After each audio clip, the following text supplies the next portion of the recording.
Hello, my name is Ray Hughes, and I'm an interviewer for the Veterans History Project conducted by the Library of Congress in Washington, D.C. And the interview today is being conducted at the Cincinnati Hamilton County Public Library, locally administered by Brian Powers, who's our cameraman today. And today's date is the 24th of July, 2018. And today we have the honor and privilege of interviewing World War II Air Force veteran, Sergeant Frank W. Buschmeier. Mr. Buschmeier, it is a pleasure to meet you, sir. Thank you, sir. Is it all right to call you Frank? Pardon? Is it okay just to call you Frank? I don't give a damn what you call me. I don't particularly care what you call me. Okay. Yeah. I'll call you Frank if that's all right. Thank you. Frank, if you would, tell us your date of birth and where you were born. Pardon? Your date of birth and where you were born. 2823. 2/28/23. February the 28th of 23. 1923. And where were you living when you were born? I was born in Madisonville.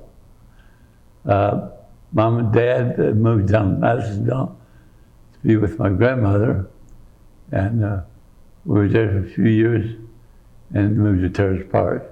I see. That's where we stayed. What schools did you go to as a boy? Pardon? What schools did you go to as a boy? Terrace Park. Terrace Park. Yeah. What high school did you go to? Terrace Park. Terrace Park? No, they had high school at Terrace Park. Were you involved in any sports while you were in high school? No, baseball, basketball. That's about it. I see. What church did you all belong to when you were a youngster? What church? St. Andrew Catholic Church in Milford. And where was that? Milford, Ohio. Oh, Milford, I see. Yeah. And what'd your dad do for a living, Frank? What'd your father do for a living? He was a millwright. He worked at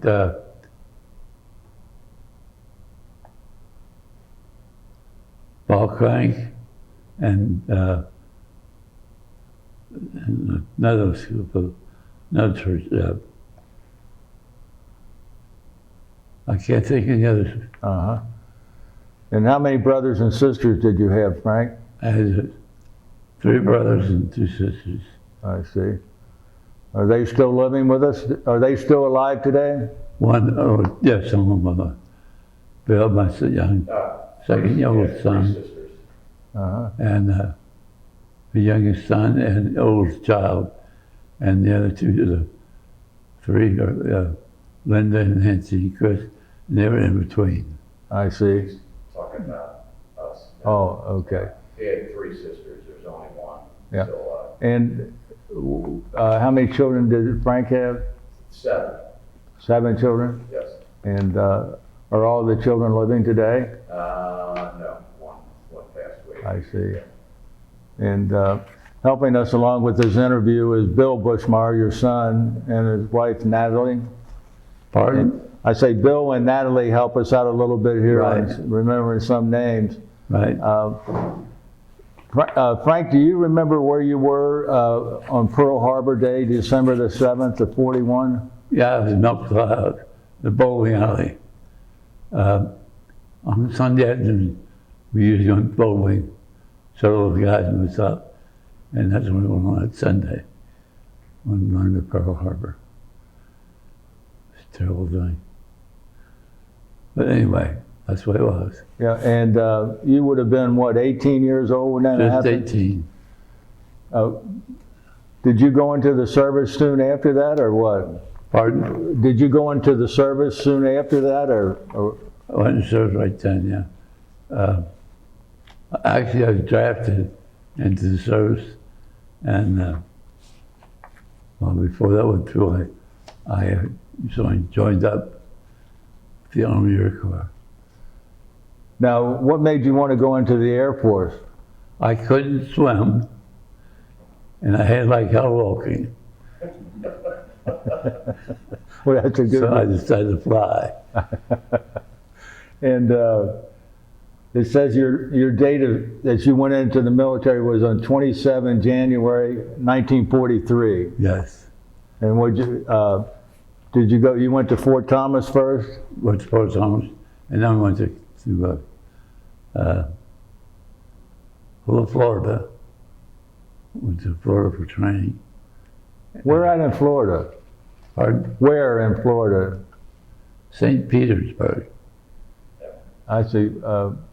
What base was at St. Petersburg? Just St. Pete's, all I know. Yeah. And that was for regular basic training? That was for regular basic training? Yes. What was that, about 12 weeks? On basic training there. And then over there, they even had a lot of questions, of course. What branch would you like to be in?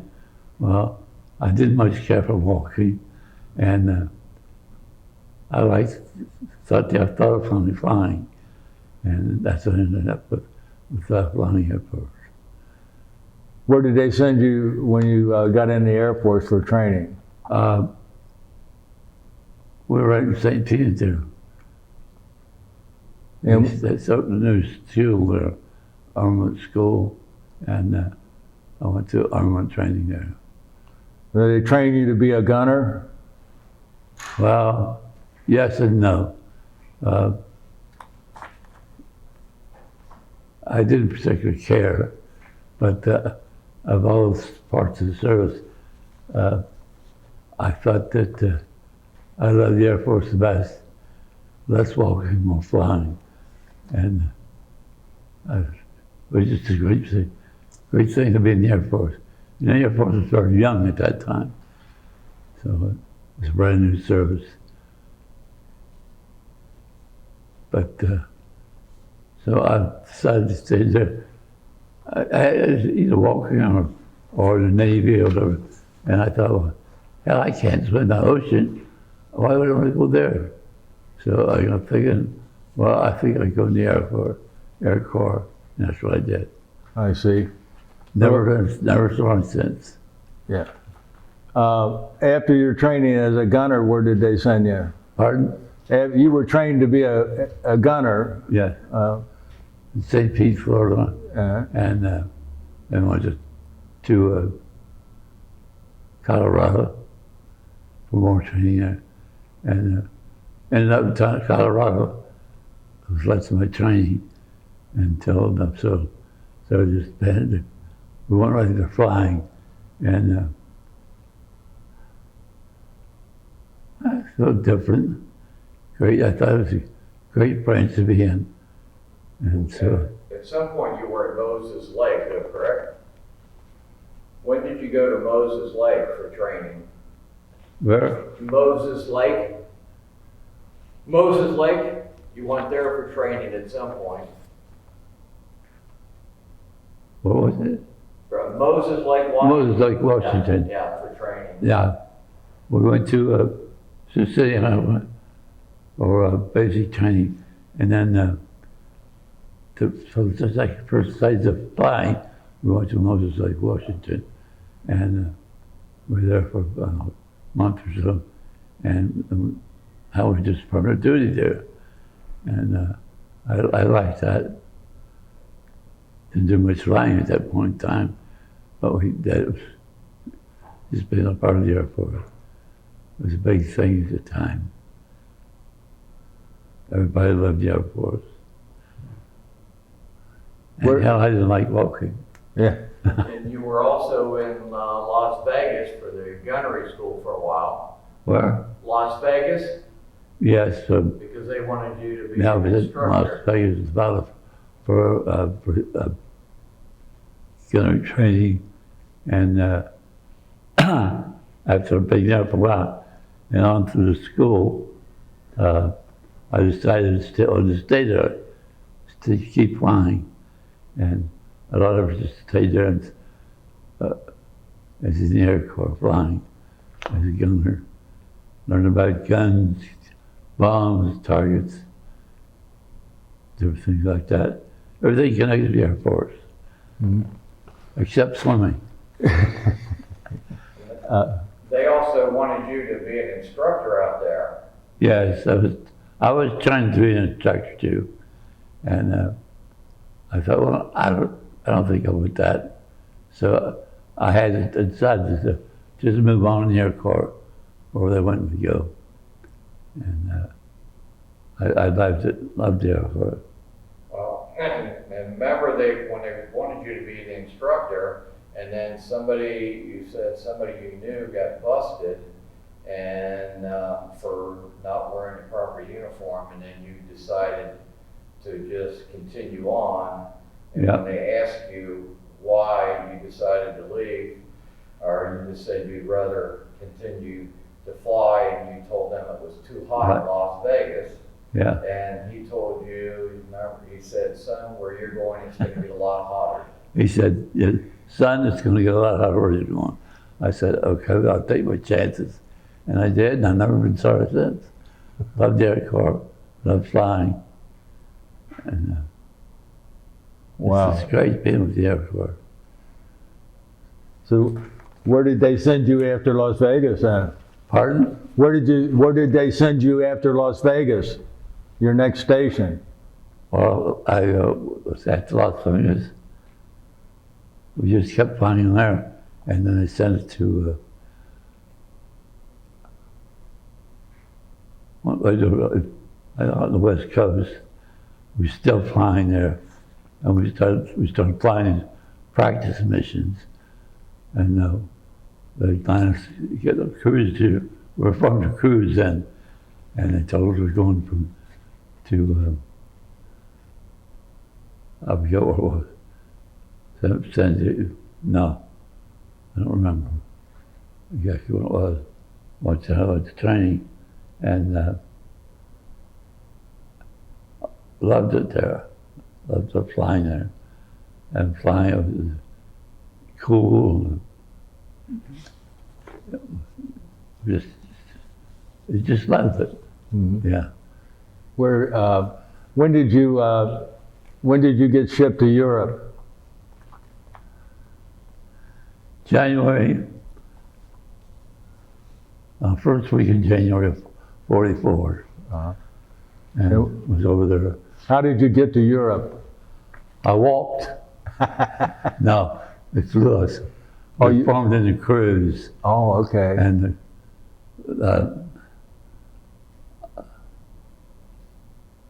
they just loaded us on the plane by cruise and sent us over. And we got over there, they got some busted up. But I stayed the same Squadron and became a member of the 100th Bomb Group, the very famous group. They had taken out of a beating and still kept flying. So Where was the 100th Bomb Group fly out of? Thorpe Abbott's. Thorpe Abbott? Yeah. Uh-huh. And you were 350th Bomb Squadron? Yeah. Yeah. Yeah. And do you recall who all your crew was? Pardon? Do you still recall who all of your crew was? Oh, I don't know. I just loved it. Now, who all were the crew members? Who Huh? all were the crew members? Yeah. Yeah, what were their names? Oh, okay. Well, John P. Gibbons from St. Mary's, Kansas, was the pilot. And then a fellow named Max Johnson became the navigator. And a redhead from South California, Red Blakeman, Sterling Blakeman, became our bombardier.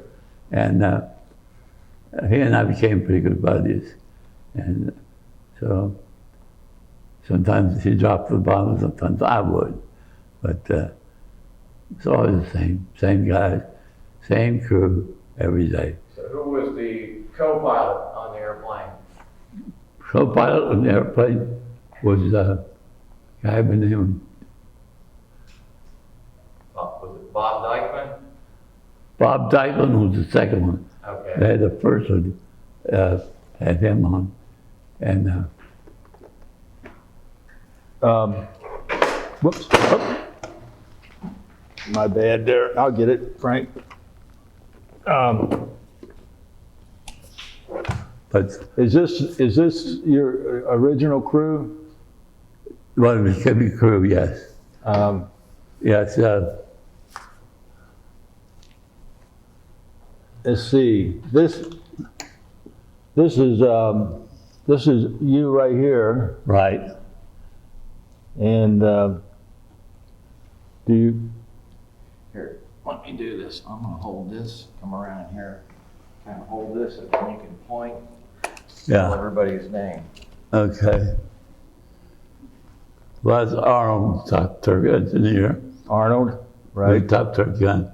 That was me, and waist gun. Carmen Roberto was our radio operator. What was his name? Carmen Roberto. He's from West Virginia. West Virginia. Yeah. And then Who's Ty Addis, he was my best friend at the time. What was his name? Pardon? What was it? Ty Edis. Tyrone. He's Tyrone Edis. the only other one from the Yeah. group still alive or from the airplane. And then there's British Bragg, ball turret gunner. Sprague, yeah. That's Carmen Roberto. He became the, I guess he became sort of top ball turret gunner.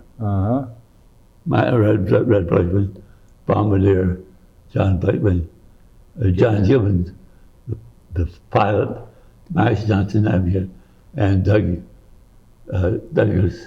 was the co-pilot. I see. And this crew here, did the plane you were flying have a name? Pardon? The plane that this crew and you were assigned to, did you have a name on it? Well, we were all upset with the up and down the airplane.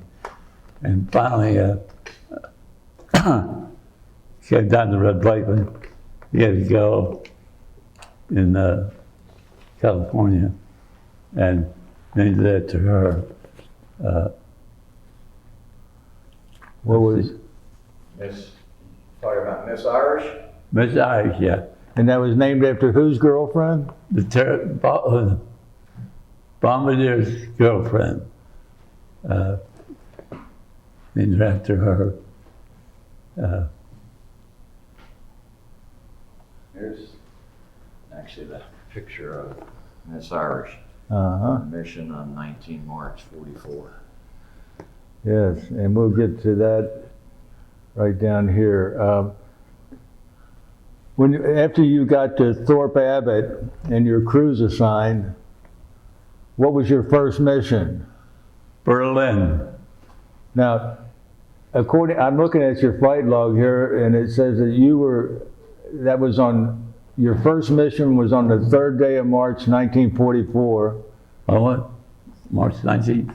March the 3rd, 19. 3rd, yeah. And you were the first ones to bomb Berlin in World War II. You were the first ones to bomb Berlin? No, that was our first Berlin mission. Oh, okay. No, we were not the first. I was the first from the Allied forces. The British had their bombing, but that was the first raid by the Americans on. Yeah. Yeah. Well, you were the first Americans to bomb Berlin in World War II. Sort of. Other Americans had bombed before, but we were the first ones to really get tagged up to Berlin, saying, "You're going to Berlin." And everybody knows, "Oh, shit, we're not coming back."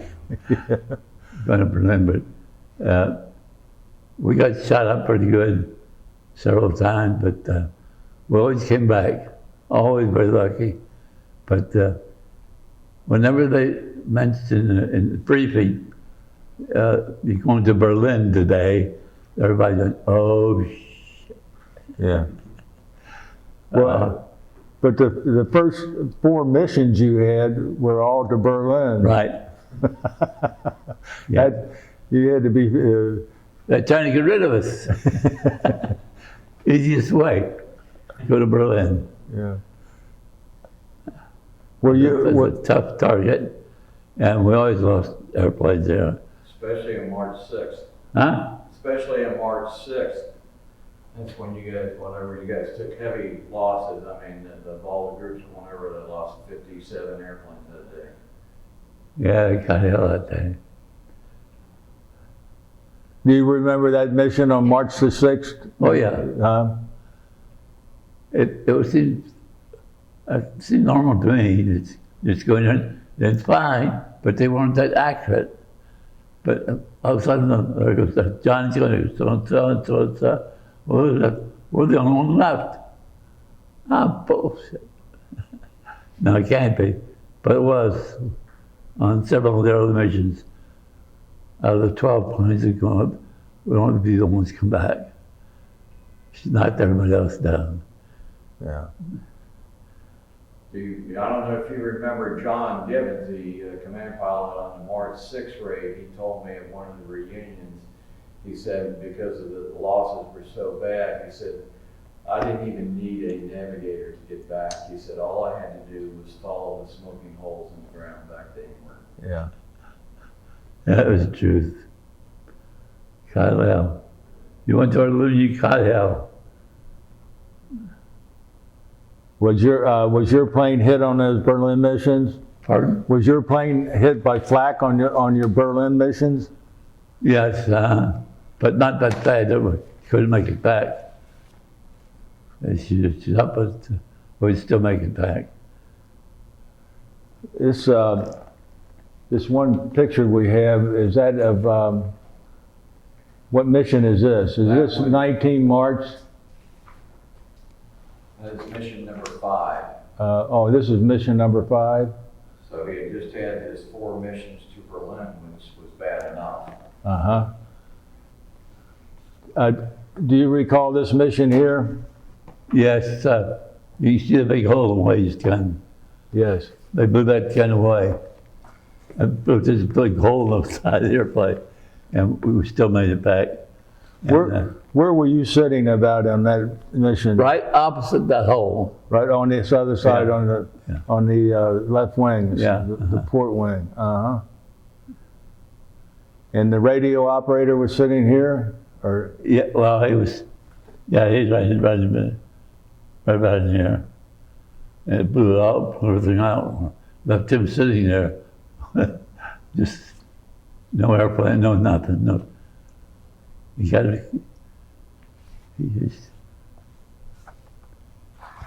Yeah, he was killed on that mission. huh? He was killed on that one. That was really The radio operator was killed that day. Arnold. Not Arnold. Edwards. Edwards? Edwards? Edwards.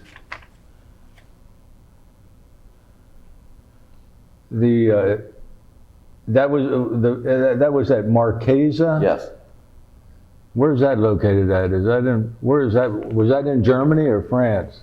What was the target? Yes. I was in France, France? on the French coast. Uh-huh. Yeah. And you were able to make it back in that plane? Was this plane Miss Irish? Yes. And what happened to Miss Irish after you got back?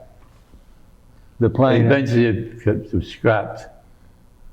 Shot up so many times that he just couldn't do anything with him. So he put in a scrap pile. Salvage engines if they could, or turrets, or anything, piece of metal. Mm-hmm. Yeah. Now, is this the mission where you had to splice the cables back? Yes. Explain that to us if you would. Remember on this one when John said the control cables were shot out and he had no control, and then you tied them back together on that mission, and then he finally gained control again because he said for a while he had no control over the airplane. I don't remember everything on it, but all I know is the operator was killed. He was blown out of the plane.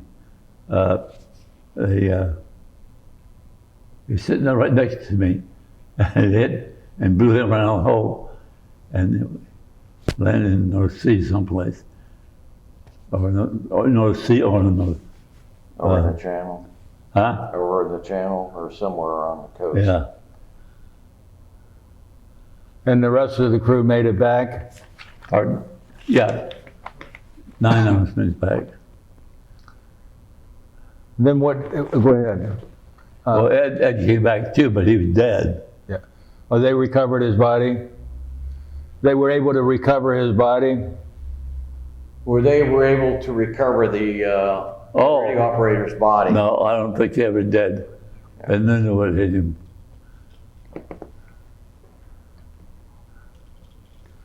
Okay.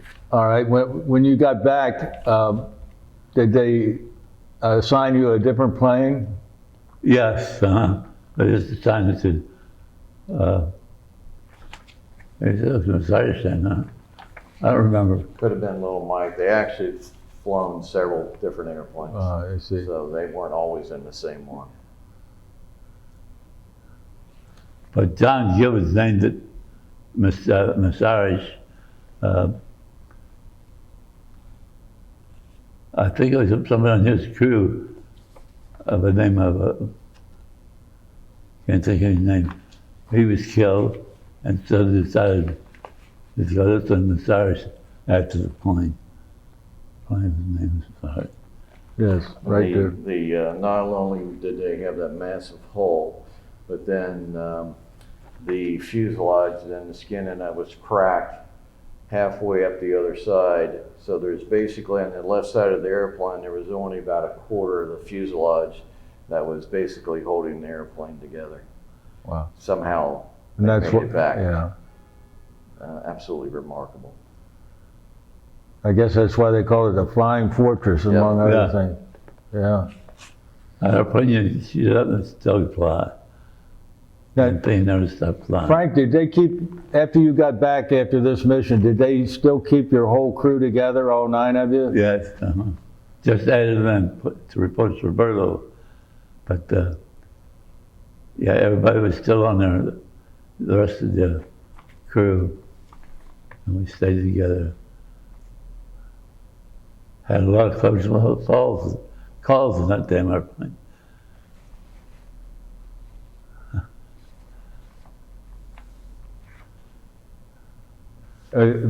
Before we get to, your last mission was number 34? 34 was Okay. his last.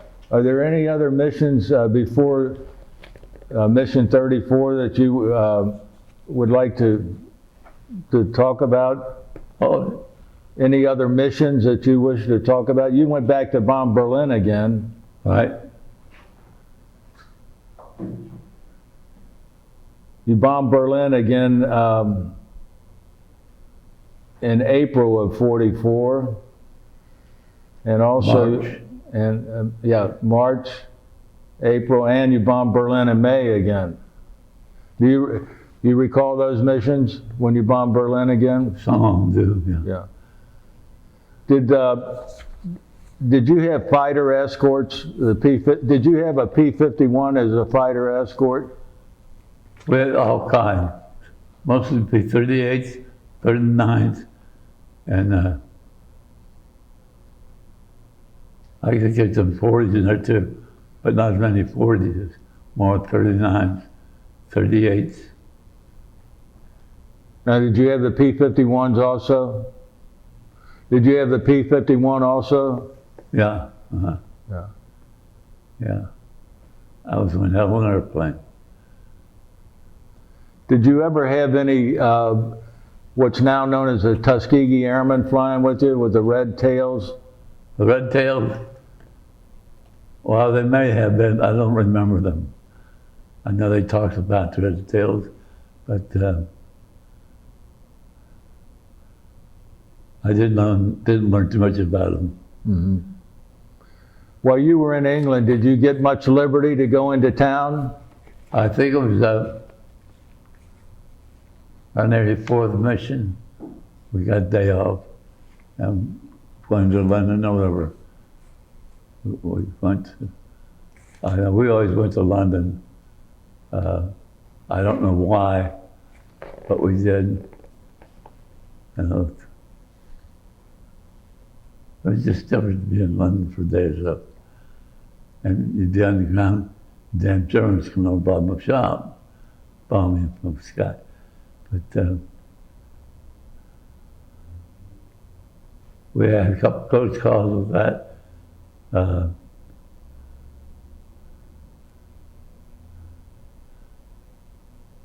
They shot a couple of airplanes up, and had one of them. We shot up so bad it was scrapped.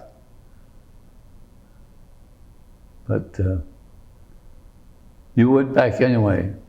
That was your job to be there, and that's what we did. You didn't do much about it. Yeah. You just get up and go.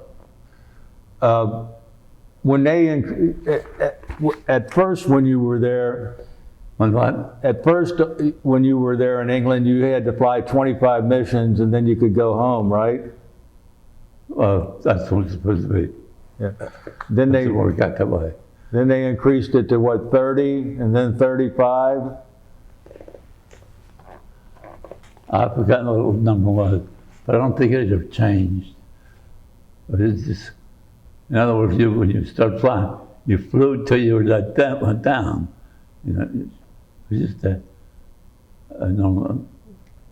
They originally you had to do 25 when you first got there, and then they raised it to 30, and then they raised it again to 35. Yeah. Yeah. I'm curious, when they continued to raise them to like 35 missions, did anybody have anything to say about it? Your crews? Did anybody get upset? To what? Did anybody get upset, so to speak, you know, when they kept raising the number of missions? No, I don't think so. No.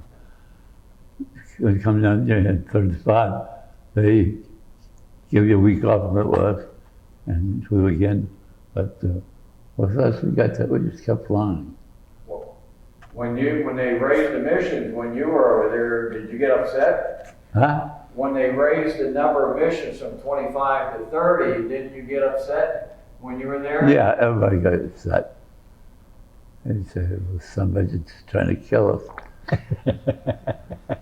That's the way it's said. Yeah, well, sure. Yeah. You can understand that.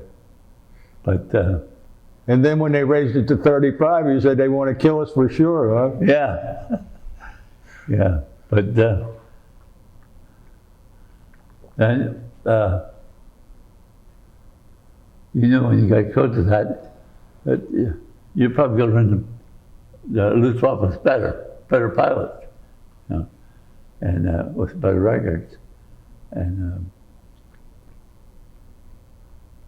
so we could shut up and swap. That's, you think it's time to move to mission number 34? Sure. Let's talk about your last mission, mission number 34. That was on July the 17th, 19th. You 29 thought you might make it. You might make it to 35 and go home. But July the 29th of 44, I'm sorry, yeah. Pardon? Yeah, you were thinking you were going to get ready to go home, huh? Yeah. 'Cause But you don't ever count on it. You never count on anything. And your mission on July the 29th, that was your 34th mission. You were, your mission was the city of Merseburg? Merseburg, yeah. Where's Merseburg? Well, Merseburg was a special target for us. I don't know why, but seemed like we never got in trouble. We always went back to Merseburg. But I don't know. We got shops for us going to Merseburg quite a bit. I think Merseburg was in Germany, down in Bavaria, if I remember correctly. I don't remember where it was, but I know when they said you're going to Merseburg, you knew damn well you're going to be shot at. They would come that to you. Yeah. They had a lot of flak batteries there. Yeah. What? They have a lot of flak batteries. Oh, yeah. Tell us about that mission, if you would. Tell us about your last mission there at Merceburg, if you can. Well, we knew where we were going to Merceburg. We knew it was going to be hell there, that they'd be waiting for us. And they were. They were sitting there waiting for us, sitting at the radio rooms, waiting for the call to go. And they just shoot the hell out of us. It always was from airplanes. What were the fighters that day that were attacking you? Huh? What were the fighters that day that were attacking you? Oh, what? What fighters? Wasn't that the Focke-Wulf 190? Yeah. They were attacking you that day. Yeah, well, we talked about how many fighters would be waiting for us. And I didn't make any difference what they said. Their planes are going to be there, and they're going to waiting on you. And as soon as you come in their area, they just cut loose at you. Every time Dick and Henry were up there waiting for you, get a shot at you. And the fighters that day, though, instead of the normal frontal attacks, they Do what? The fighters that day, the 190s attacked you from the rear instead of what they typically did was the frontal attacks. Yeah. Yeah. Didn't the right waist gunner, when he started firing first, and Ty Ennis and the tail, at least you heard them firing first at the fighters?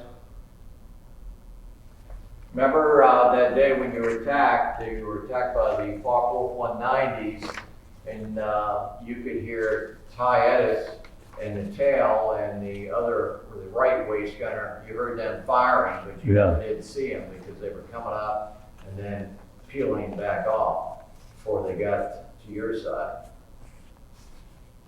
Well, the Germans didn't back off so much. They just kept coming, till there were enough of them to stay up, or enough of them got shut down, they couldn't stay up any longer. But it was one hell of a battle when they used to come up there. Now, was your plane shot down by anti-aircraft fire or by a fighter? Yeah. The 190s, Huh? the Focke-Wulf 190s that day attacked and did all the damage. Remember the 20 millimeters were coming through, and the right waist gunner was hit in the neck by a 20 millimeter. Well, that's why you didn't think much about who was there, because they're 190s, 195.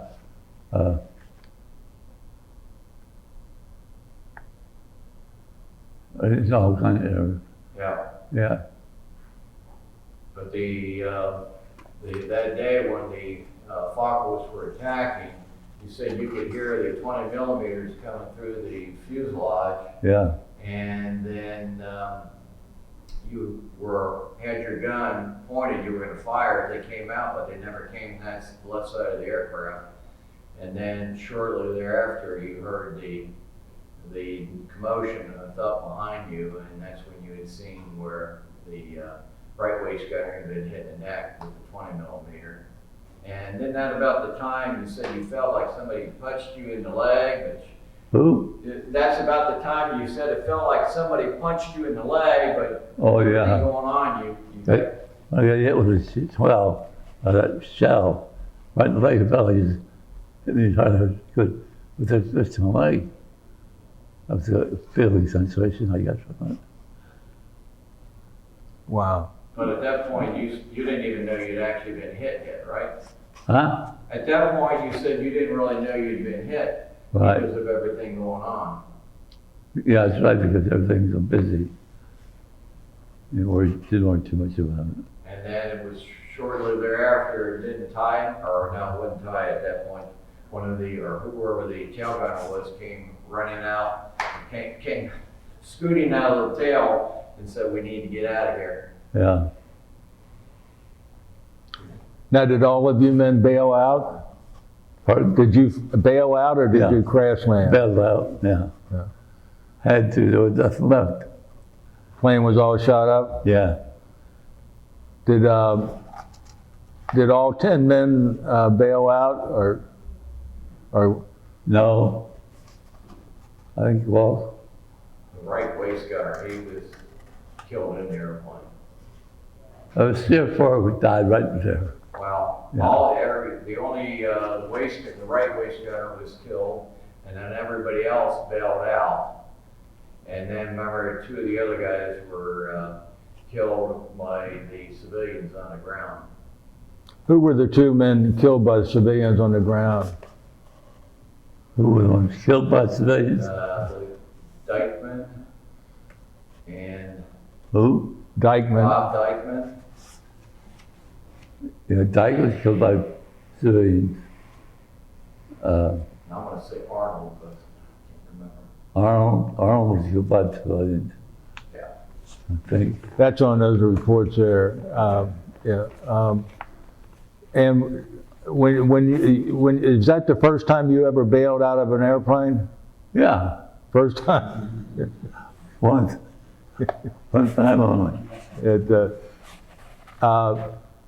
Were you hurt when you hit the ground, or did you land all right, or what? I was coming down, and when I got near the gun, I just relaxed my legs a little bit, and boom, just a big bump. Did you land on soil, or were there rocks or anything, or It trees? just comes with soil. Yeah.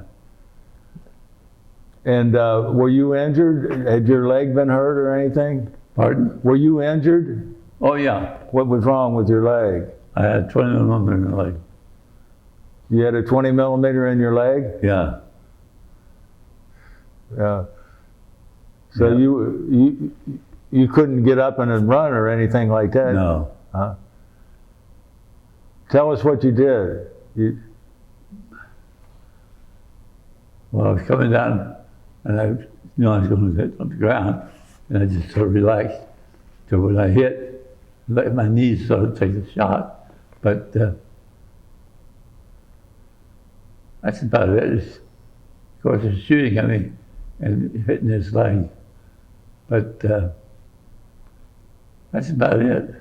Could you walk? Yeah, I hobbled. Yeah.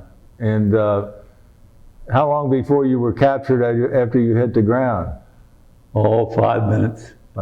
Who captured you, civilians or soldiers? Civilians. Civilians? So, Well, there was I believe you called it the home guard or something. the home guard. Yeah.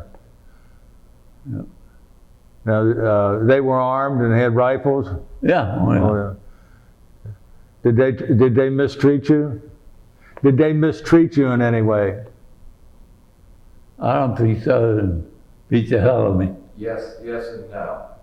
He I said don't when think- they would go through, typically they were not doing anything, but then when they would go through like a little town or village, the German civilians were trying to get a hold of him. So then the Germans, soldiers then were pistol whipping him. And as soon as they got out of the town or village, they left him alone. So this happened a couple different times. So, But I thought sure they were going to kill me. right. When you landed, Frank, did you see any of your other men around you? Yeah, not too far away.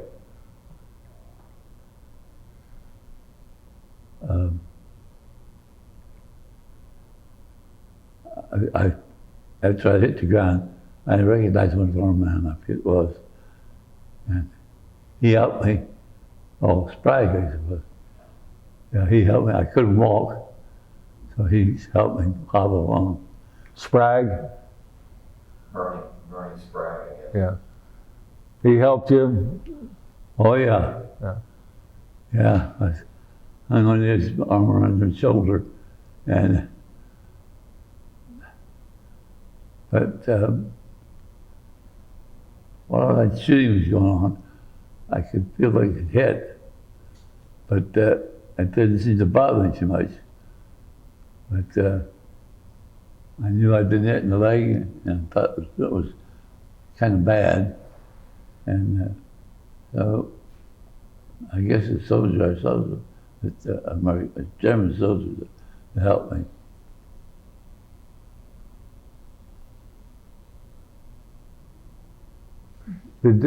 Where did they take you, men, after you were captured?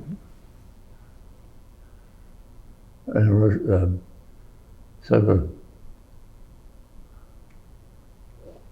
wasn't a hospital, first aid station, I guess, with soldiers in there. And did they treat your leg at the hospital? At the center where it was, yeah. Just opened it up. It was open anyway, and just pulled open some more shots and set in it. I used some of the medicine in it to help kill this pain, and it helped kill the pain, but I still hobbled around like. They gave him, I think it was like 3 stitches, so basically it was still, kind of a gaping wound, and then they put a paper bandage around it. That's how they treated it. Did they take you somewhere for interrogation? Pardon? Did they take you somewhere for interrogation and questioning? Not then. A little while later. How long did you stay in that first aid station or hospital? Oh, a couple hours, I guess. Oh. And then you had to hobble the rest of the way, or? Yeah. And then Sprague went along with me. I had my arm around him. Helped take the weight off my foot, off my leg. And where did they go from there? I'm not sure. Usually you would go to an interrogation center where they question you about your mission before they sent you to a POW camp. How did you get sent to a POW camp? Well, they captured me. I didn't, since I get to the ground. The soldiers captured me, and then I forget what it was. They said something about, "We're going to help you," or whatever. And so they took me to the base, air base was, and wrapped it up and best they could. What all kind of questions during the interrogation did they ask you? What? What all kind of questions during the interrogation did they ask you? Well, I feel like, No, when they interrogated you, what all kinds of questions did they ask you? Because I kind of recall you telling me they knew what bomb group you were with, what runway you took off from. You said they felt like they knew more information about you than you yourself knew. what in the hell lot you can do? Right. In the hell lot you can do. Yeah. When they got you, they got you. They usually took you guys to a place called Ober-Ursel, up in outside of Frankfurt. Over what? Ober-Ursel, Yeah. for interrogations before they sent you to a POW camp. Yeah. And they usually spoke pretty good English, the guys that interrogated you. The people who questioned you spoke good English usually, I heard. Yeah. Yeah.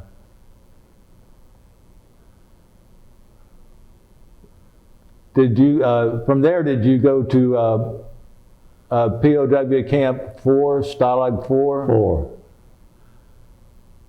Yeah, 4. And what was the treatment like for you at Stalag 4? Well, it didn't bother me too much. I was crippled and couldn't do much, so it didn't pay much attention to me. Like it did some of the other guys, like, I don't remember what his name was. But they watched him up pretty good and probably beat the hell out of him too. That was a long time ago. Did the other enlisted men in your plane go to the same camp you did? Yeah. Uh-huh. Were you able, did you live in the same barracks with them, or did they have? Yeah. Now, you were hobbling around. Were you on a crutch by any chance? No. Just hobble along. Did you have to have roll call twice a day? And They had roll call back there. I can't remember exactly but they had roll call and ask you questions and how they knew all the answers. Yeah, they knew what was going on.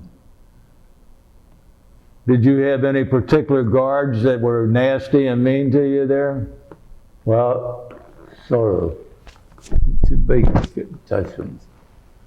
They what? Two big guys, and they were kind of nasty to other people. But if they knew you shot up pretty good, they didn't bother you too much. Yeah.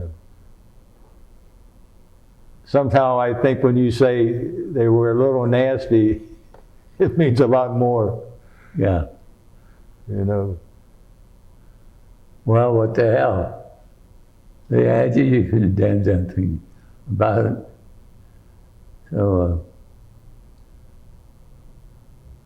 and usually you were shot up.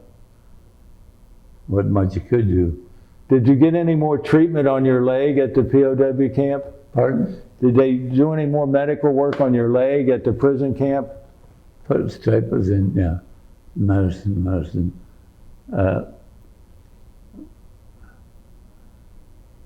Did they get the shrapnel out and The what? Oh, the 20 millimeter actually was still partially sticking out of his leg. And when he landed on the ground after parachuting, that's when he reached down and pulled that out. you pulled the shell out of your leg actually yourself? Yeah. You're a remarkable man, Frank. No. Did what you had to do. Well, I understand you saying that, but you're still a remarkable man. That's and able to still walk and hobble. But we'll go back to the prison camp. Did they do any more medical treatment for you at the prison camp? Well, after recapture, Yes. they smeared some stuff on, sprayed stuff in it, shot you, give you a shot. That was about it. Did they? When you got to the prison camp though, later on, did they do any more work? Huh? After they initially worked on your leg at that hospital, but did they do any more for you later on? No, not really. Just shoot something more medicine in it. To help ease the pain. What was the food like in that prison camp? What was the food like in the prison camp? The guards. No, the food, what you ate. Oh, the food? Yeah. I guess it's about the same as everybody else. They said garbage, you know. Well, what was it? Then you said it was Well, just like a water. I don't remember all of it, but it was sort of like eating, I don't know, spaghetti that was all the time. But they treated us pretty, the Germans did treat us pretty nice. You, did you have to do any duty while you were there? No. No. What about packages from home or the Red Cross? Didn't see them. I'd see them, but that's the last of it. I saw it one building room in there. They just all kinds of packages that come in there, and they guys just divide them up. You didn't see them. They kept them. The German guards kept them? Yeah. Oh, Well, they had crippled people too, you know. yeah, yeah. They were going to look out for them first.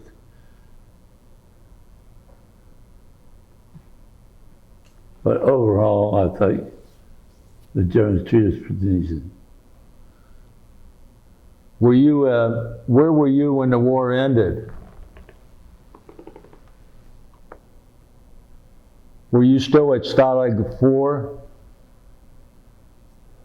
Well, I think they catch us in Germany, and they shipped us up to the Stalag 1 up on the Gulf Coast, Atlantic coast, and they had the equipment there for protection, you know. And I saw that. They had guards all around. Did you go to Stalag 1 before you went to 4? You went to 4 first, Stalag 4 first, and then Stalag 1?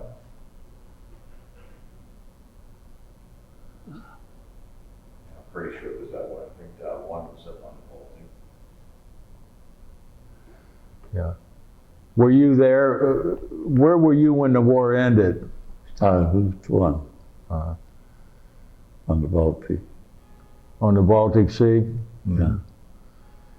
And what did they do with you when the war was over?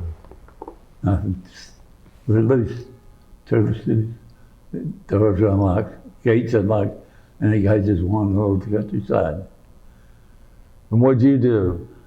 I wish for damn guys, our people come and pick us up. Yeah. Yep, the Russians were ones that Is that basically liberated you. Remember the Russians were all coming through there? What? Remember the Russians were coming through there. And Yeah. that's when the Germans took off that one night. They actually had told the officers, the Allies, that in the morning, when you guys wake up, we won't be here. And, you know, the suggestion was stay there because the Russians were shooting at anything and everything they saw. So they said they'd be wise to stay there. Zemke, That is correct. Now, who was Zemke? he's one of the famous World War II pilots. Yeah, he was a fighter pilot, but That was American. what did he have to do with you? They did to me, son of a damn jug in jail. Was he the ranking officer at? Was Zemke the highest ranking officer there? Yeah, one of them, Yeah. yeah. Very wonderful guy. He, I forget some of the things he said, but he got a lot of the food enough for us. Is this a Camp 1 or 4? This is at Camp 1 where Zemke is? Yeah. Yeah. With Zemke running around there, he acted like he's still a war. I mean, I could, you know, crazy, do crazy things.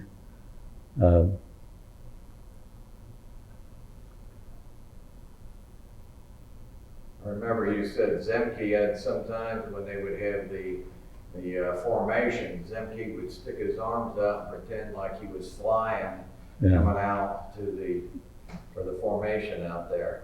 You know, they have formation and roll call a couple times a day.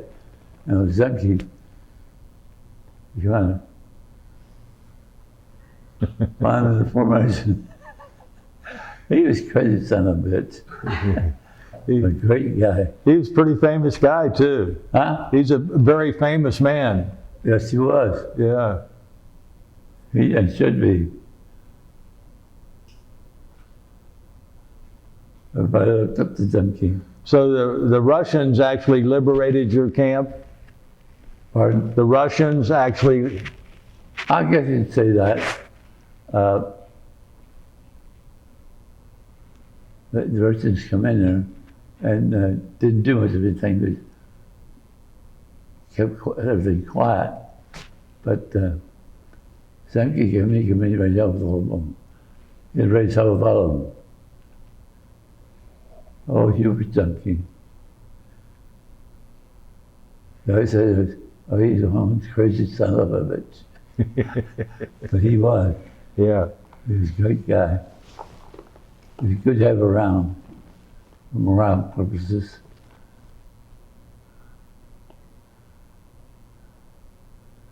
So how did you get back to the Americans? Zemke came in, he was captured. He was a prisoner at the time, and he got loose and said, well, what's going on there? Well, they're not releasing, they're not turning somebody over to the American government. And he said, well, that'll change tomorrow. And it did. He had enough influence. I guess they were scared of him too, because he was. Like They didn't want to turn him over, is that it? Huh?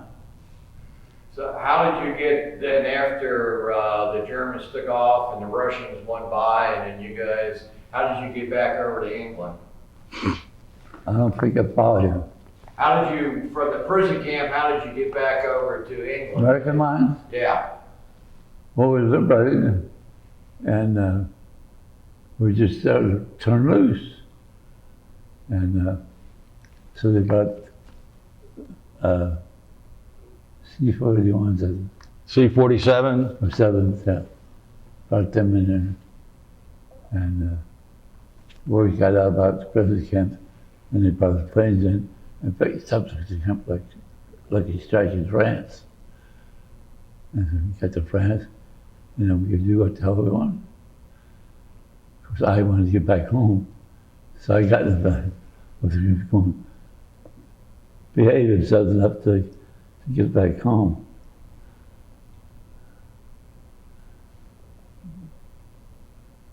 Buzzy Fitzroy was on camp, but I don't know the hell up to him. Were you? Buzzy Fitzroy was the command pilot of the B-17 that day. Who was? Buzzy, his name was Buzzy William T. Fitzroy. His nickname was Buzzy. He was a command pilot. After they were shot down, he was able to evade for a day and a half. And he was one coming down a ravine at the end of the first day. There was a big tree, and there were 10 U.S. airmen had been hung and shot. And 2 of those guys were on Dad's crew. That's how they found out about them. And that was, That was the 29 July mission. right. Yeah, I think it was Arnold, if I remember right. Yeah. Yeah. And who told him about it, Fitz? Buzzy Fitzroy, yeah. Yeah. Now he William T. Fitzroy. Yeah. he didn't have anything to do with his crew, though. Well, what they did when they got 30 missions and they had the option, they were given, they could go and go home on leave, I believe it was 30 days, and then they had to come back and do another tour. Or you would go on to do your 35 missions, 5 more, and then you were done. So John Gibbons, who was typically the command pilot, him and Red Blakeman decided they were going to go ahead and take their leave and head back home. And Blakeman told me at one of his reunions that I knew once I got back to the States, there was no way in hell they were ever going to get me back over here. And so who became the... William Fitzroy, or his nickname was Buzzy, then he flew those next missions with Dad until they were shot down. And he was in the same POW camp with Frank? Yeah. And he's the one that actually saw their bodies on the tree? Right. Yeah. I see. Yeah. So when you were in France, you went from Stalag 1 to France. Did you have to go through like Camp Lucky Strike or anything like that? Yes. Stepping Stone.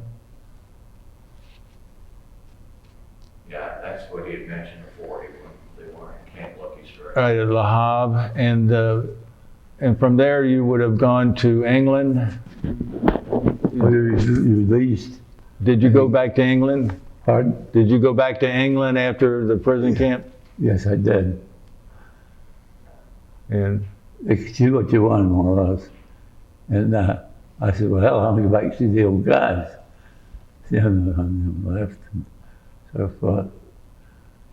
And now, didn't Buzzy then, because you and him kind of became pretty good friends, weren't you two going to re-up?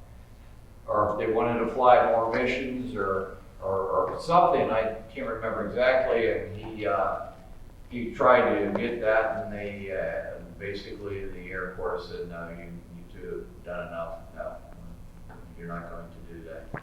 so you wanted to re-enlist? You wanted to re-enlist? Well, yes and no. Yes and no. I want to go back with the group. Right. And so that's what I decided to do. And I got as far as the group, and then we got a message, all ex-POWs are to return home. So I returned home. So how did you get home? Did you come by ship or did they fly? Ship. They called it a ship, it was a boat. Yeah. Now, are you able, when you're on your way back home, are you able to walk or are you still hobbling? To what? Are you able to walk when you came back home? Uh-huh. Yeah. Did you have a limp or anything? Yeah, oh yeah. I lived from the day I shot down till I got home. But Now, when you came home, when you came and got to the United States on that ship or boat, did you land in New York? I think we landed in Boston. Okay. I think in Boston. And where'd you go from there, Frank? Went to Indianapolis. To Benjamin Harrison? Yeah. Huh? Yeah. And is that where you were discharged? Yeah. Yeah. Because it would go a couple different ways. And I decided to stay where I was, and instead of being shipped around base to base, so I did I guess camp lucky strike, and finally they got our numbers to go home, and you were allowed to choose where you want to land, and I thought, well, hell, I'll get to Pittsburgh, Pennsylvania. So I went to Pennsylvania and then home. You know, I forgot to ask you, while you were at Stalag 4, did any of those men up there ever escape? Yeah. Damn few. Not too many of them got to. What was the weather like while you were at Stalag 4? Pardon? What was the weather like while you were at Weather? Cloudy. Mostly cloudy. You had to be there, you were there during the winter too, weren't you? You were there during the winter also? During the what? Winter? Yeah. We're up in, actually,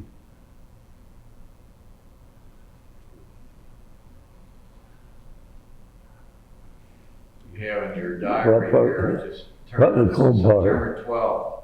huh? Yeah, you have in your diary here, I just see you arrived there on September 12th in Stalag 4. And when was he liberated liberated, so to speak, from 4 and went to 1? Yeah, I don't see That would be, here, maybe. do you have March of 45 in there? Or January of 45? No, he's probably got that written on a separate piece of paper. There is another one that I believe is unfortunately left home. Yeah, they had reached another prison camp we were familiar with in February of 45. And I'm just curious when they got there at 4. I see you have a diary there. Did you keep that while you were in the service? Well, this is part of it. Part of it is missing. Oh, part of it's missing? Yeah. I think I have it at home. Oh. When you came home from the service, did you were you able to keep any of your weapons, your handgun or your? No. I didn't want it anyway. Yeah. You had enough. Enough. Yeah. And were you discharged up at Indiana? Yeah. Uh-huh. And what'd you do when you first got home after you were discharged, Frank? I'm not sure. Did you get a job? I probably did. Yeah. Now you would have gotten some disability pay for your leg, didn't you? The VA? Well, I could have, yes.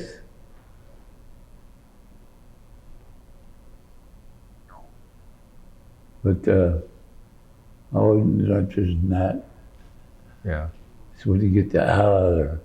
Yeah. So, what kind of a job did you get when you got home from the service? I went back to the LeBlanc machine school. Ah. Did a short time, and I went out into public life.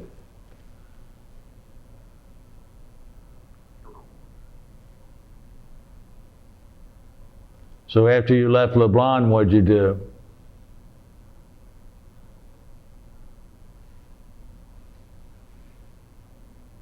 The neighbors of ours were carpenters, and I got a job with them. A short time.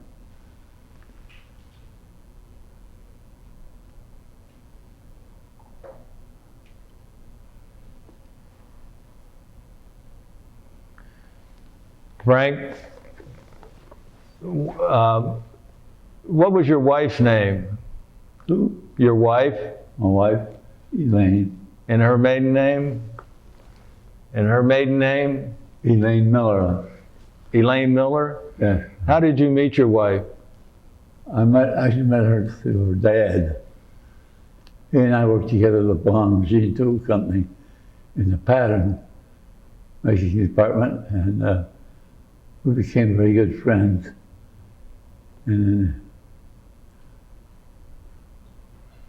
I was all over us, both night, talking to him, and met her. Did you meet her before the war or after the war? During the war. During the war? Yeah.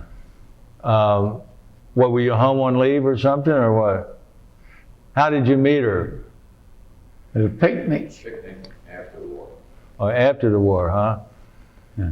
Where was the picnic? Where? A place called Sticker's Grove. Sticker's Grove, yeah, it's still there. You know? Yeah. You know? I think it's right on 128 over there, going to Hamilton or something. Yeah. Yeah. How long did you go with Elaine? Yes. How long did you go with Elaine before you got married? Few months. 2 months? A few months. A few months? Yeah. And The war ended. yeah. So you got married after you came home? Yeah. Yeah. I'll put you to, what day did you get married? I'll put you to the test. What day did you get married? What day?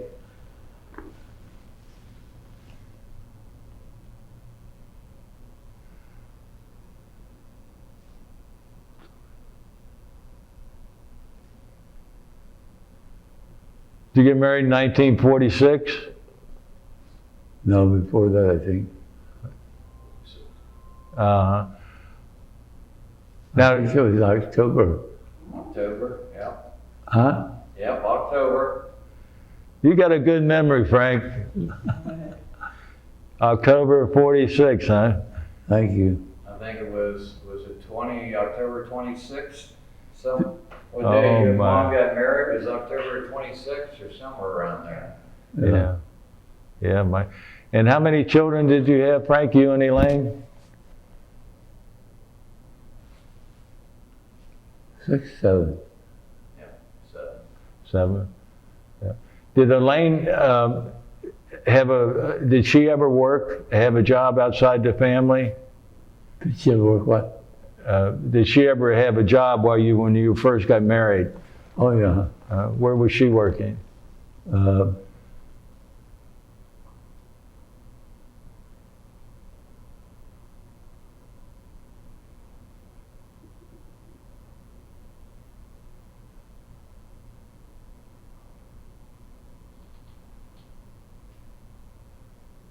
Was it Western and Southern?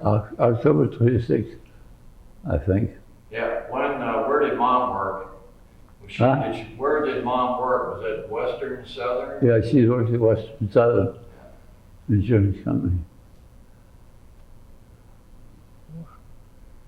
Did she stay there very long, or after you got married? Or, Did she stay working very long after you got married? yeah. Now, what'd you do, Frank? Did you start your own business when you come home after the war? No, back of all, before I started, I worked with a construction company, Squadron Construction, Who? Stratton, Mm-hmm. the name of the and neighborhood.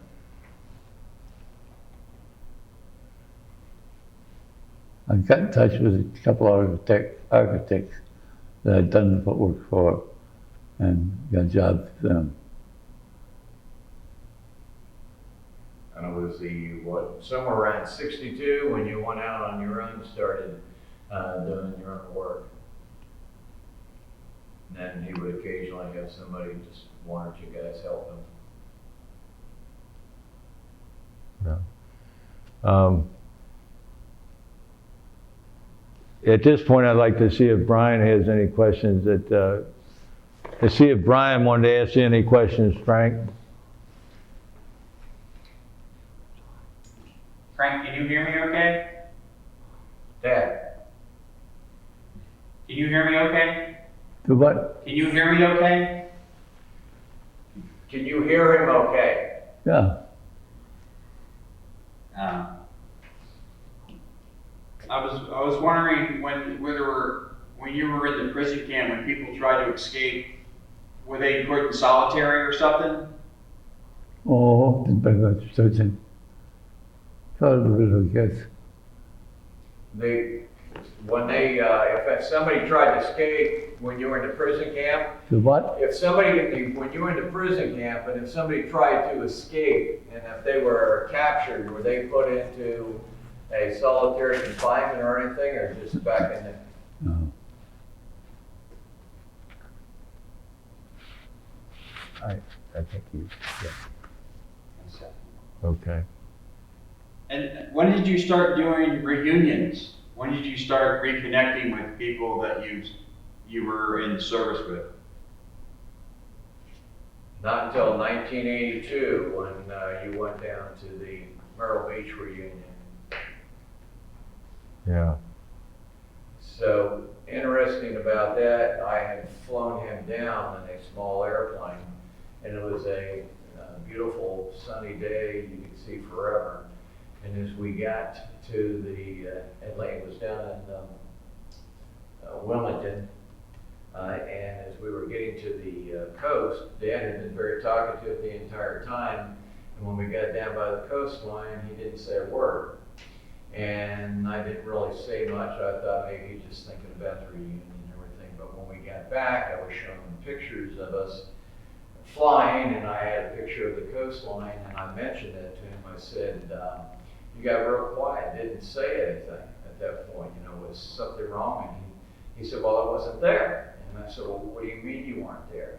He said, when I saw the coast, he says, I was right back in the B-17 heading out over the channel over to Germany. He said, and took me back to where he said I could hear the engines, I could hear the guys on the intercom, and he said, hell, I could smell the engines. Yeah. just the chill and the hair standing up in the back of my neck, listening to him say that was just remarkable. You know, we've had a lot of interviews, and the amazing thing is, you fellows that went through all that war, you think about it sometime during every day, even if it's only for a couple of seconds, I've been told. Yeah. Yeah. It's always with you. I say your memories of the war are always with you every day. Yeah. Does anyone have anything else they wanted to add at this point? Well, one of the things I'd just like to mention, some dads interviews would ask him and about his time over in the war, and he would always say, you know, I would never want to have to go through that again, but I would never want to forget those memories. Yeah. Well, Frank, Sergeant Buschmeier, I want to tell you, I appreciate this interview, and I want to especially tell you we appreciate your service to our country. Thank you. Thank you so much, sir. Welcome.